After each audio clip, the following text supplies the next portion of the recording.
When you read the story of Mark, you find Jesus just constantly in motion, serving, working, and some pretty powerful stories.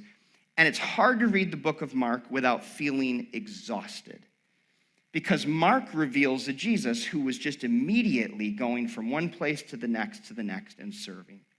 So we pick up in verse 21 of Mark's gospel, and it says this: Jesus and his companions, he had just selected some new followers. They went to the town of Capernaum. Okay, pause there real quick. Let me tell you a little bit about this town. This town of Capernaum, it means the village or the town of compassion. So just kind of park that away for later. In the nation that Jesus was in and born and serving, the nation of Israel, there was really only one major city, and it was the city of Jerusalem. Even today in Israel, tiny little nation, about the size of New Jersey, there's only two major cities. It's Tel Aviv and Jerusalem. But in Jesus' day, there was no Tel Aviv, it was Jerusalem. So Jesus certainly visited Jerusalem. He actually was killed in Jerusalem. He rose from the dead in Jerusalem.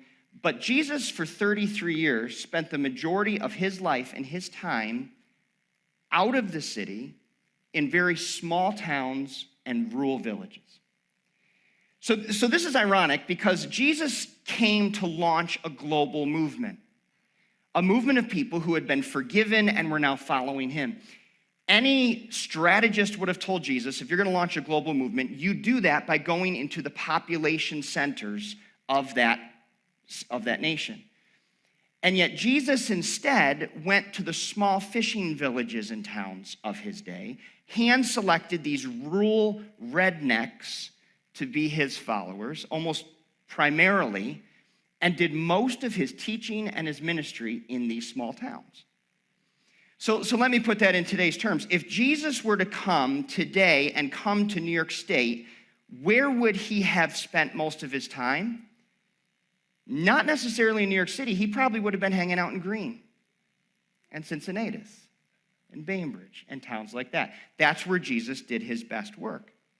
So just as we begin Mark's gospel, I want you to see where we're located. We're in a small fishing village, and we're in a very rural place. So if you want to know, how does Jesus feel about country folk like me? How did Jesus handle rednecks like me?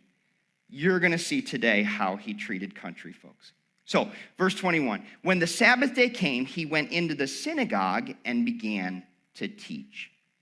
Now, here's what's cool. In Capernaum, this is the footprint of the synagogue. There's actually a sign there, and it says the synagogue of Jesus. This was probably closer to the size of our Cincy Worship Center. It was quite small, wouldn't have fit a lot of people. I actually had the privilege to go. There I am standing there. I'm not Jesus, even though it's called Jesus Synagogue, sorry. But it was the coolest thing to just go and stand there. This was a synagogue that Jesus attended that day in this text. And he gets up and he's the guest speaker. And that wasn't unusual in a small town to have guest speakers come in from different places and speak. But when Jesus started speaking, no one had ever heard anybody like him. And it wasn't necessarily his tone, it wasn't those things, it was just the way that he taught. And in verse 22, you're going to see that. It says, the people were amazed at his teaching, for he taught with real authority, quite unlike the teachers of the law. In that day, if you were to go to worship, you would have heard someone who was maybe a rabbi or an expert, and their message would have been quoting other experts and teachers. You know, Rabbi Shmuel says, and Rabbi Hillel says, and this is what they say. And you'd be there sitting, okay, here's another scholarly report from another expert or rabbi. Jesus comes in, and he cuts through all the fat, and he seems to be speaking directly from God. And the people are just hanging on every word because they're like, we don't get teaching like this. We've never heard teaching like this.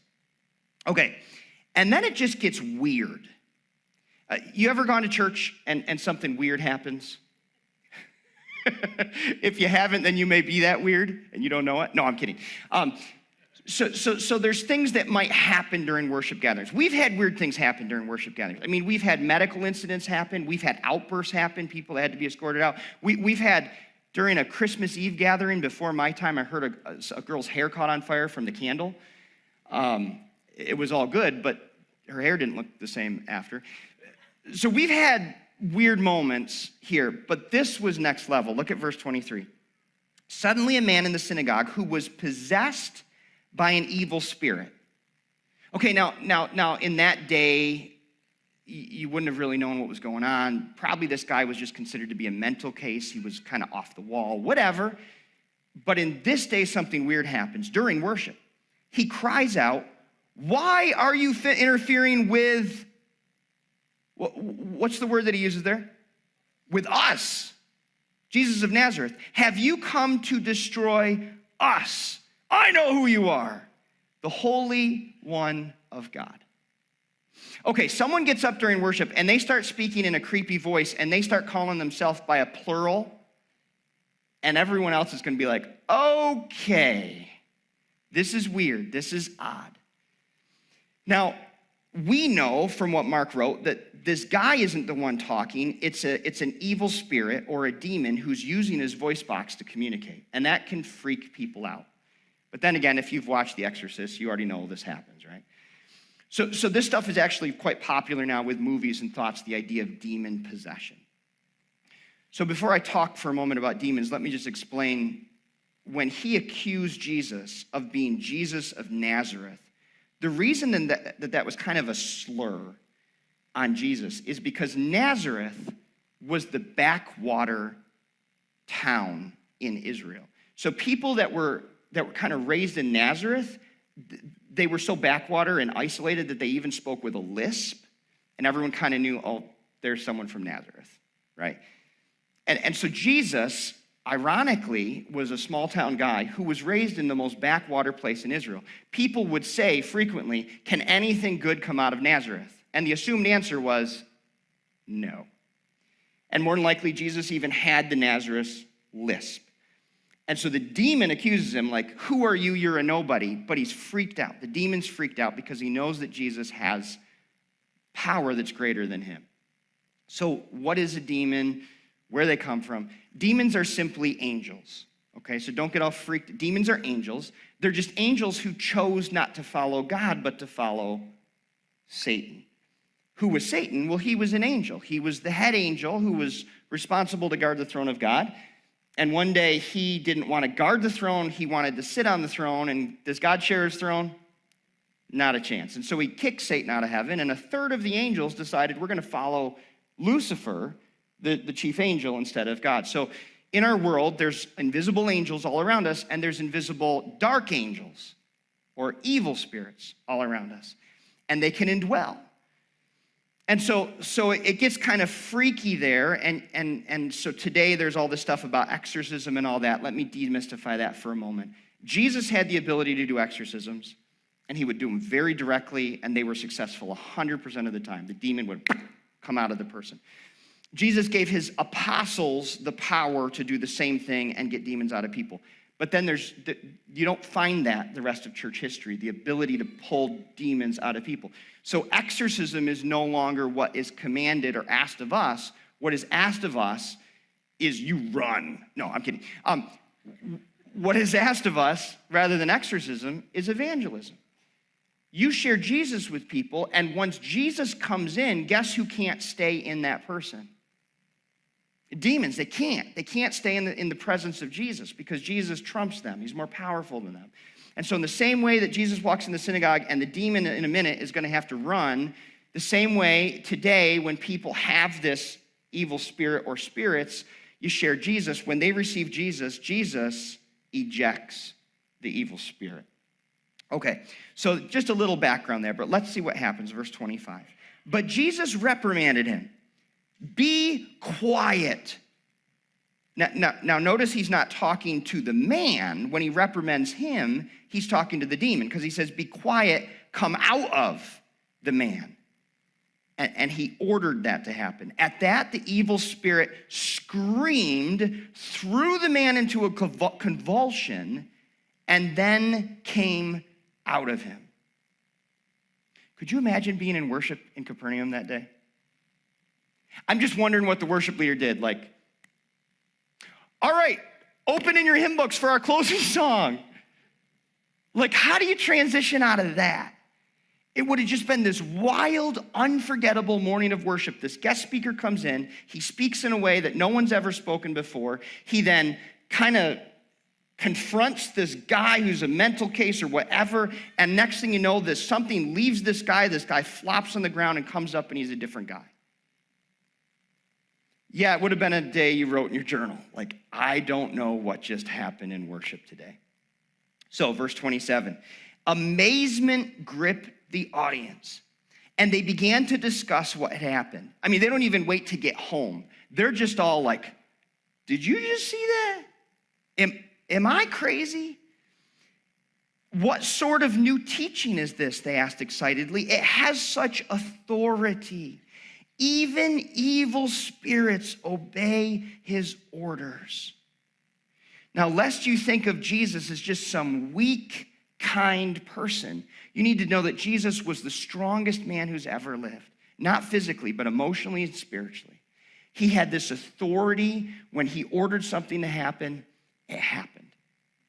And verse 28, it says, the news about Jesus spread quickly throughout the entire region of Galilee. Now, those of us who are from small towns, we get that. How fast does news travel in a small town? Really fast. Bad news and good news. It spreads at the local stores, it spreads on back porches, it spreads quickly through small towns. So Jesus is in these small towns. The news about him, it spreads so quick. Everybody's talking. Everybody's talking about Jesus. The speaker that no one's kind of heard that type of speaking before, and the guy who even has authority over these evil spirits. Everybody's talking about Jesus. Verse 29, Jesus now left the synagogue with James and John, two of his new followers, and went to Simon and Andrew's home, two more of his followers. So what you're going to see Jesus doing next is he's going to do an overnight stay at the home of one of his followers right there in Capernaum. And you're going to see that Jesus isn't just going to their house to get a meal and to sleep. Even behind the scenes, you're going to find a Jesus who keeps serving. And this is how he words it later in Mark's gospel. It says, for even the Son of Man came not to be served, read the bold with me, but to serve, and to give his life as a ransom for many.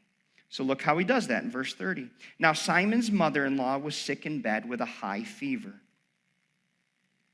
In that day, real quick, just pause, they didn't have antibiotics, so a high fever, indicative of an infection, frequently would leave you in serious trouble.